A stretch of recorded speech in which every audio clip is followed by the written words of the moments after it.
Hey, j'espère que vous allez bien. Aujourd'hui je vous retrouve dans une nouvelle vidéo. Aujourd'hui du coup je vous retrouve pour une vidéo dans laquelle je vais vous présenter mes 10 palettes favorites nude, puisque j'ai quand même une assez jolie collection de palettes et du coup je peux vous en présenter 10 qui ont une harmonie nude mais qui sont pour moi vraiment super bien. On va avoir différents produits à l'intérieur, on va vraiment avoir des produits qui vont plus être petit budget, on va avoir des moyens budgets et on va avoir des gros budgets dans cette sélection aussi, donc ça va être vraiment adapté à un petit peu tout le monde. Et on va aussi avoir différentes harmonies, des harmonies nude un petit peu plus marronnées, puis on va avoir aussi du pêche.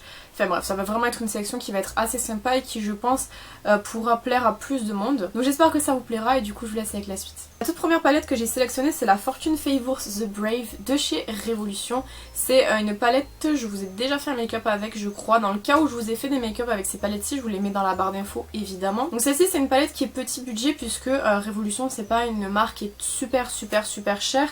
Et à l'intérieur de cette palette-ci on retrouve une très grande sélection de teintes avec différentes harmonies. Mais on a également du coup une harmonie nude et c'est pour ça que je vous en parle aujourd'hui. C'est vraiment moi ce qui m'intéresse, vraiment la partie nude, pas tout ce qui va être vert, violet, etc. Mais les sélections de teintes pour les teintes nude à l'intérieur de cette palette sont juste ouf. Les fards à effet sont incroyables, notamment celui-ci et celui-ci dans les nudes, ils sont magnifiques. C'est vraiment des teintes qui sont super jolies. Les fards se travaillent très bien et on a une sélection du coup de nude qui est quand même pas mal puisque en haut on a plus des nudes froids, on a aussi des nudes chauds, enfin bref, elle est vraiment très sympa cette palette. Je sais pas si elle est encore vendue, j'espère, je croise les doigts parce qu'elle est vraiment très jolie et c'est vraiment une palette que je voulais absolument vous présenter parce qu'on n'en entend pas énormément parler et pourtant elle est vraiment très bien. Une palette dont je vous ai déjà parlé, c'est la Soft Glam de Anastasia Beverly Hills, qui est une palette qui commence un petit peu à dater puisque je crois qu'elle a 2 ou 3 ans, mais c'est vraiment pour moi une des meilleures palettes nude qui existent sur le marché. Déjà on a le packaging qui est en petit velours là, qui est vraiment super sympa, et au niveau de la sélection de teintes du coup c'est des nudes mais qui sont plutôt chauds. On a pareil dans cette palette des fards à effet qui sont incroyables, notamment si je vous la mets droite ça serait peut-être mieux, cette teinte-ci et toutes les teintes de toute façon je les adore. La teinte que j'ai le plus utilisée c'est celle-ci, c'est le genre de teinte que j'adore utiliser, c'est-à-dire un marron orangé un petit peu qui est magnifique, mais c'est vraiment une palette je trouve qui peut totalement servir n'importe quand dans l'année, n'importe quand, n'importe comment, peu importe l'événement, parce que c'est vraiment des nudes qui sont adaptés à un petit peu tout, je trouve. Enfin bref, c'est vraiment une palette que j'adore et si vous cherchez une palette de nude, je pense que c'est celle-ci qui va être le plus adaptée à un petit peu tout le monde parce qu'elle est vraiment très jolie et en plus elle se travaille super bien. Les fards Anastasia sont de très bonne qualité, donc il n'y a aucun souci sur ça et franchement elle est vraiment super belle. La troisième palette c'est une palette dont je vous ai déjà parlé mais je vous ai jamais fait de make-up sur la chaîne avec celle-ci je crois. C'est la Naked It de chez Urban Decay. C'est la Naked qui m'a réconciliée avec les Naked de chez Urban Decay parce que celles avant je les ai pas aimées mais celle-ci elle est vraiment super bien. Le packaging déjà il est magnifique, c'est un packaging en plastique dur avec du relief qui est juste trop beau. Et à l'intérieur on est sur des nudes chauds, donc là il n'y a que des nudes chauds par contre, mais c'est une harmonie que j'adore parce que c'est des teintes que je travaille très souvent.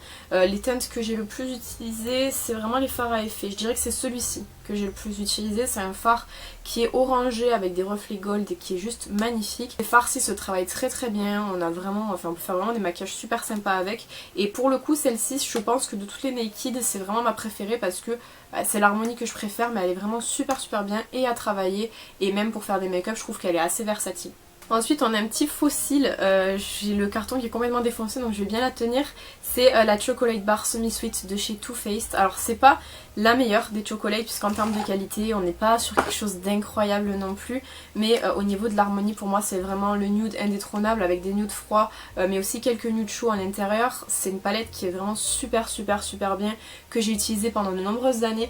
Cette teinte-ci est la teinte la plus utilisée de la palette parce que franchement je l'adore. Enfin vous remarquez à chaque fois les fards qui sont le plus utilisés c'est un petit peu toutes les mêmes teintes. C'est vraiment une palette qui est pour moi vraiment super bien.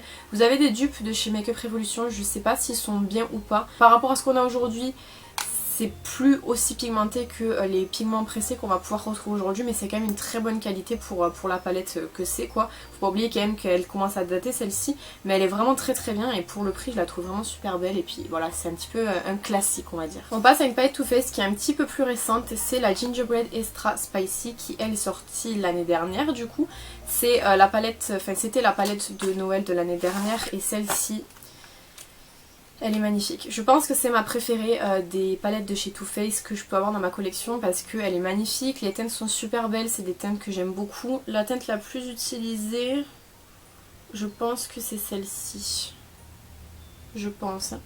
C'est vraiment une palette que j'adore, elles sont super bonnes, je vous ai pas dit, mais la Chocolate avant 100 également. Bon après la qualité de celle-ci est supérieure à la Chocolate, mais la Chocolate reste quand même une très très bonne palette. Et celle-ci c'est vraiment une palette que j'adore. Malheureusement je crois qu'elle est plus disponible à l'achat il me semble. Peut-être que si vous regardez sur des sites comme Vinted ou il y a un autre site qui revend des cosmétiques, je sais plus comment il s'appelle. Je cherche et puis je vous mets dans la barre d'infos. Jamais vous regardez sur ces sites, peut-être que vous la trouverez, mais sinon elle n'est plus vendue chez Sephora en tout cas. On passe à une palette basique et c'est le cas de le dire, la Naked Basic 2. Donc c'est la deuxième qui est sortie parce qu'ils ont sorti la normale. C'est la deuxième des petits formats aussi qu'ils ont sorti parce que maintenant bon, ils en sortent assez souvent des petits formats. Et ça c'était vraiment au tout début. Et donc au niveau de cette palette-ci, c'est une palette qui est vraiment toute petite, qui est idéale pour emmener en voyage. Par contre là on est sur des nudes froids du coup. Et on a un pan à l'intérieur, enfin c'est même pas un pan, il n'y a plus de produit à l'intérieur. C'est vraiment une palette que j'ai beaucoup utilisée, notamment ce farci comme vous pouvez le voir. Mais voilà, c'est mon harmonie préférée, moi c'est vraiment pas les nudes froids. Et j'ai été étonnée du coup d'avoir autant de facilité à travailler ces farcis puisque c'est des nudes froids. Mais ils sont quand même vraiment super jolis et ça c'est vraiment le genre de palette que j'emmène quand je sais pas quoi faire. Mais que je sais que je vais partir un petit temps, comme ça au moins c'est des nudes, c'est facile à travailler. Ces fards là se travaillent très très bien d'ailleurs. Et puis voilà, les petites à emporter, pratiques et assez sympa je trouve. Une autre petite palette qui elle aussi a pris pas mal cher, c'est la Chocolate, alors elle s'appelle Matte Chocolate Chip je crois. Et elle est comme ceci, elle est vraiment trop mignonne. Ça c'est une palette que j'ai pan cet été, donc le packaging est vraiment tout petit. Et à l'intérieur on y retrouve différentes teintes, mais on a quand même pas mal de nudes. Avec un petit pan juste ici, donc c'est le fard que j'ai le plus utilisé dans la palette. C'est une palette qui est très bien, pareil pour emporter. Généralement c'est celle que je prends quand je pars généralement en Espagne ou en week-end.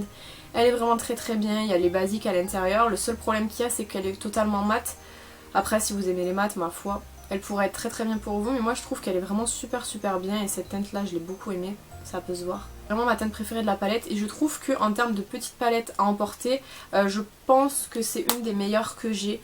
J'en ai une après aussi que je vais vous présenter qui est très bien, mais celle-ci c'est vraiment pour moi la valeur sûre en fait. Du coup c'est celle-ci que je vous parlais quand je vous disais que celle-ci est également très bien, c'est la Nude Medium de chez Huda Beauty que j'ai acquis l'année dernière du coup puisqu'elles sont sorties à Noël de l'année dernière je crois.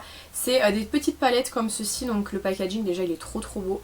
Et à l'intérieur on y retrouve des teintes majoritairement chaudes quand même, il n'y a même pas du tout de teinte froide, nude, et franchement les fards à effet de cette palette sont ouf. Les fards mat sont un petit peu secs, bon ils sont pas non plus très secs mais ils sont un petit peu secs par rapport à d'autres palettes, d'autres marques que j'ai pu vous présenter juste avant. Mais les fards à effet sont dingues, je pense que je vous ferai 2-3 swatchs mais franchement...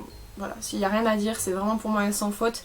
J'avais hésité aussi avec la Rich, qui elle est plus dans des teintes rosées un petit peu plus foncées, mais finalement j'ai bien fait de prendre celle-ci parce que je l'adore, je trouve qu'elle est vraiment indétrônable, elle est vraiment magnifique et franchement je l'adore. Une palette petit budget que j'aime vraiment beaucoup, c'est la Dream Scent de chez Colourpop. Elle est en collaboration avec Kathleen Light et c'est une palette que je trouve vraiment super jolie et super intéressante, notamment par rapport au fard à effet qui est à l'intérieur de la palette. Donc on a une harmonie qui est majoritairement nude, du coup on a quand même quelques peps de couleurs à l'intérieur. Mais alors les nudes de cette palette sont tellement faciles à travailler, ils sont tellement agréables. Et puis voilà, on peut parler de ces fards à effet ou pas, parce que celui-ci il est ouf, mais alors celui-ci, ces deux fards là, ils sont incroyables. Moi je la trouve vraiment super bien, je l'ai emmenée beaucoup en vacances avant quand je partais. Bon elle a été remplacée par la Chocolate Chip mais c'est vraiment une palette que j'adore et que je trouve vraiment super bien. Pareil pour le prix, les palettes Colourpop elles sont super intéressantes parce que là vous avez à l'intérieur, vous avez 12 couleurs pour... Je crois que je l'avais payé 12 € à l'époque, quelque chose comme ça. Donc franchement elle est vraiment super bien celle-ci et je l'aime beaucoup. Et la dernière palette de la section c'est également une palette Colourpop, c'est la Baby Goat Peach qui est dans des teintes nude mais un petit peu plus pêche. Et cette palette je l'aime beaucoup également, je vais vous montrer tout de suite l'harmonie. Bon le packaging est ultra classique, c'est du plastique dur. Mais voilà, c'est un packaging qui fait que au moins ça s'abîme pas parce que des fois avec les packagings en carton ça a tendance à s'abîmer. Et là au niveau de l'harmonie elle se présente comme ceci. Donc pour une palette pêche on a quand même pas mal de nudes, mais je trouve que l'harmonie elle est trop belle, elle est trop sympa à travailler. En termes de facilité d'estompage on peut pas faire mieux, c'est ultra facile à estomper. Les fards à effet, notamment celui-ci et celui-ci sont extrêmement crémeux. C'est vraiment une palette qui est super agréable. Si vous préférez les tons nude mais un petit peu plus pêche, elle est idéale, elle est vraiment super bien. Et je l'ai offert à une amie qui m'a dit qu'elle était très bien également. Donc du coup c'est validé par moi et validé par mon amie également. Voilà, donc j'espère que cette petite vidéo vous aura plu. N'hésitez pas encore une fois à me dire ce que vous en avez pensé dans les commentaires. Et vous du coup, quel est votre top 10 de palettes nude? Moi c'est celui-ci, j'ai pas classé forcément de la meilleure à la pire ou de celle que je préfère à celle que j'aime le moins. C'est vraiment en fait les 10 palettes que je préfère en termes de teinte nude, celle que j'utilise le plus et celle que j'aime le plus travailler en fait. Je serais curieuse du coup de savoir quelle est votre sélection à vous. Quant à moi, je vous retrouve bientôt dans une prochaine vidéo. En attendant, prenez soin de vous.